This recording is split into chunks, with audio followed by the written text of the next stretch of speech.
Breaking news at the top of the hour here on MSNBC. Here in New York City at MSNBC World Headquarters, going to Central Texas for you. A police officer has been shot and killed in downtown San Antonio. Police saying the officer was sitting in his patrol car. He was outside police headquarters, and then someone walked up to the driver's side window and opened fire. Zach Hendrick of our San Antonio affiliate WOAI is live on the scene there. And Zach, what do we know? Well, Richard, it's a tragic day for the San Antonio Police Department. Officers have released a description of the suspect. They are describing him as a black male, about 5'7", wearing baggy clothing and has a beard. He fled the scene in a black vehicle, and I'm going to step out of the way and take a look at the scene right now. This all happened a little before noon on Sunday. As you mentioned before, Richard, the officer was in the process of writing a ticket in his patrol car. That's when Chief William McManus says a black car drove up behind the officer's patrol car. The driver got out and walked around to the passenger side window. That suspect then reached in and fired, hitting the officer once in the head. He then reached in inside the vehicle once more and fired the gun again. After that, police say the suspect then walked back to his car, got in, and drove off through the parking lot, which you can just see over to the left, which is on the south side of Public Safety Headquarters here downtown. Again, this is still a developing scene. Officers aren't quite sure on a motive just yet, but it's something that they're continuing to develop. Right now, a press conference is scheduled with Chief McManus right over here at Public Safety Headquarters at 3:30 local time here in San Antonio. Of course, we'll continue to follow this and bring you the very latest. For now, reporting live from downtown San Antonio, Zach Hedrick. Richard, we'll send it back to you. Zach, what is the mood there? As we know, San Antonio is a very diverse city. Was there any lead up to this that would give us any sense of why this happened? Not for sure, not clear why right now. I just speaking to people who have been walking by. We've had a couple people from Houston who were visiting who were just shocked when they went over to walk to the Alamo just from a hotel across the street. And also some folks from here in San Antonio just surprised and saddened at this news of the officer, a 20-year vet, passing away. Yeah, no doubt. Tough for the community there, and I can't thank you enough there, Zach Hendrick in San Antonio, for stepping in front of the camera, WOAI, with the very latest. We'll, of course, keep on watching what's happening there and out of San Antonio. We'll get that to you right here on MSNBC. Also watching this at the moment, a news conference just about to begin, or just beginning, on the killing of an officer there. Let's listen in. The suspect parked his vehicle behind Detective Marconi's patrol car and approached him while he was sitting behind the wheel of his patrol vehicle.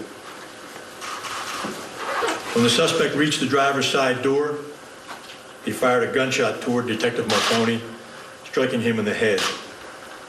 The suspect then reached in through the open window and fired a second shot, which also struck the detective in the head. After shooting Detective Marconi, the suspect walked back to his vehicle and drove into the south parking lot of headquarters, ultimately exiting on the west side of the building. Witnesses called police, and officers arrived shortly thereafter. Detective Marconi was transported by SAFD EMS to SAMC, where he was pronounced dead. So where does that leave us? The pictures you all have are what we believe to be the suspect vehicle. There's a black sedan with chrome rims and dark-colored windows. Witness reports indicate the suspect to be a dark-complected male, slim-build in his 20s or 30s. He was wearing gray pants and a gray shirt at the time. We've had descriptions with and without facial hair. We are actively pursuing all leads and looking into all motives. All of SAPD resources, including from our federal enforcement partners, our federal law enforcement partners, and state, local government, are all being utilized. We consider this suspect to be extremely dangerous and a clear threat to law enforcement officers and the public. Anyone with information is urged to call 911 or Crime Stoppers at 224-STOP. We will continue to update you with any new information as it develops. Our hearts go out to Detective Marconi's family and to all of our SAPD brothers and sisters for whom this has hit home hard. Most families will be celebrating the holidays. SAPD will be burying one of its own because of an ultimate act of cowardice by a suspect who will be caught and brought to justice. We need our partners now. As we have always said, the community is our partner. We need our partners now to assist us with any information you may have, no matter how insignificant you think it may be. And with that, I'll invite the mayor up to say a few words.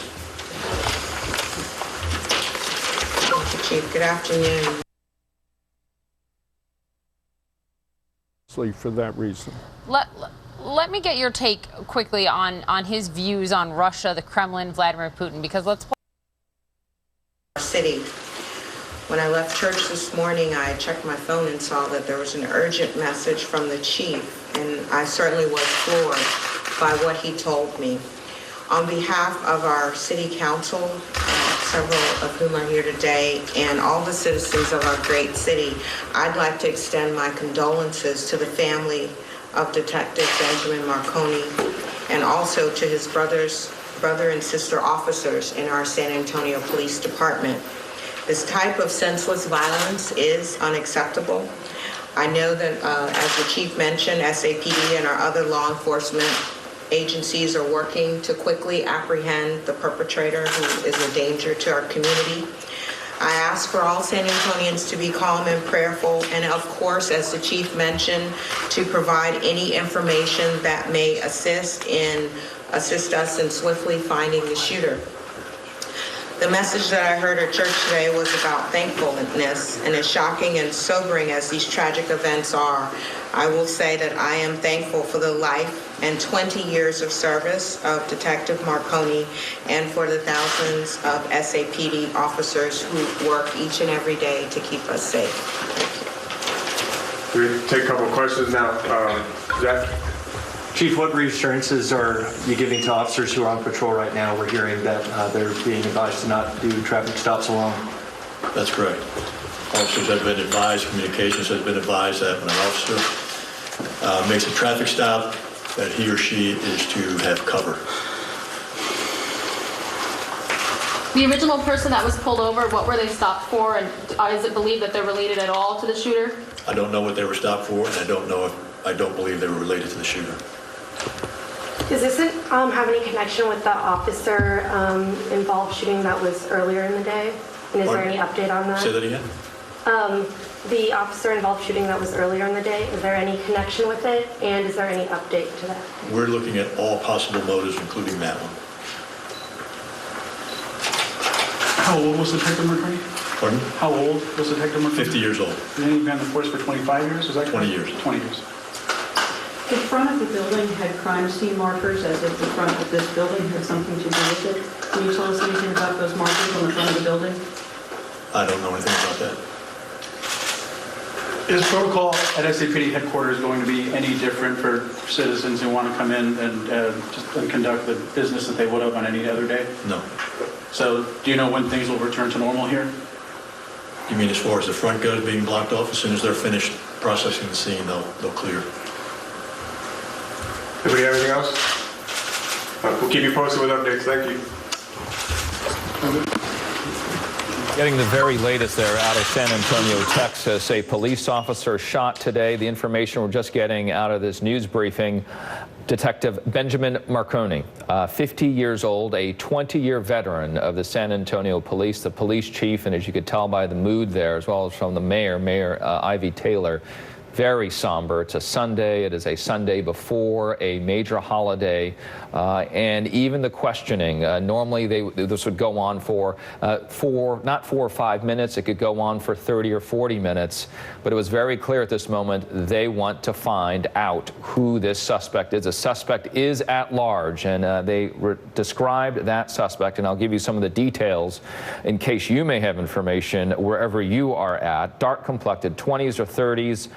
with or without facial hair. There's also a picture of the car they believe the suspect had used. This is it right here, a black car that they have a picture of, this out of San Antonio, Texas, and this incident happening earlier today. And the lead up to that, as Detective Marconi was writing out a traffic ticket to a motorist, was shot to death. We understand 2 shots to the head at his squad car.